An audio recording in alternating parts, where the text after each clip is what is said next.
শিশু শ্রমের উপরে যে ইকোনমি দাঁড়ায় সেটা একটা সম্মানজনক দেশ হয় না। বিগত সরকারের সময় দুর্নীতি সকল অগ্রযাত্রাকে উইপোকার মতো খেয়ে ফেলেছে। সে সময়ে প্রত্যেক প্রকল্পেই দুর্নীতি হয়েছে বলে মন্তব্য করেছেন সমাজ কল্যাণ এবং মহিলা ও শিশু বিষয়ক মন্ত্রণালয়ের উপদেষ্টা শারমিন এস মুর্শিদ। আমার মতে একটি সমাজের সবচাইতে কষ্টের এবং কঠিন, শুধু বলবো না, অন্যায়তম দিক হচ্ছে শিশু শ্রম।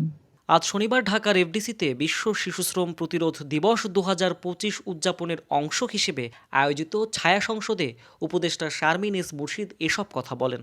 শিশু শ্রমের উপরে যে ইকোনমি দাঁড়ায় বা দাঁড়াতে চায় সেটা একটা সম্মানজনক দেশ হয় না। সেই দেশটিকে আমরা নিঃসন্দেহে উন্নত কোনোভাবেই বলতে পারি না।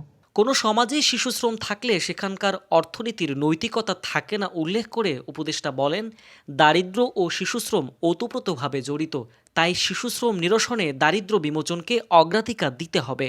আর উন্নত হওয়ার বিষয়টা তো শুধু অর্থনৈতিক নয়, এটার ভেতরে তো একটা স্পিরিচুয়াল দিক আছে, ন্যায় অন্যায় দিক আছে, একটা মরাল আছে, একটা মরালের দিক আছে, এথিক্সের দিক আছে, মূল্যবোধের দিক আছে।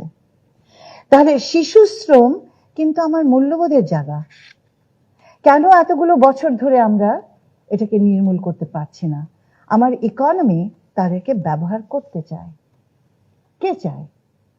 এখন রাষ্ট্র যদি একটা কঠোর জায়গায় দাঁড়ায় তাহলে এটা নির্মূল অবশ্যই হবে।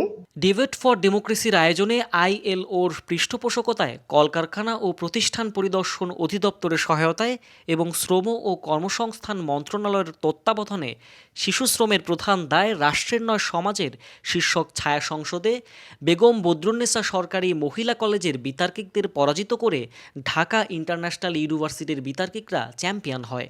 যদি আমাদের নতুন বাংলাদেশ বিনির্মাণ করতে হয় তাহলে রাষ্ট্র যে সমাজ ব্যবস্থাটা আমরা আশা করছি এই আন্দোলনের মধ্য দিয়ে গড়ে উঠবে, সেই সমাজ ব্যবস্থা হতে হবে ভিন্ন, হতে হবে সাহসী, এমনকি কিছু কিছু জায়গায় হতে হবে বিপ্লবী।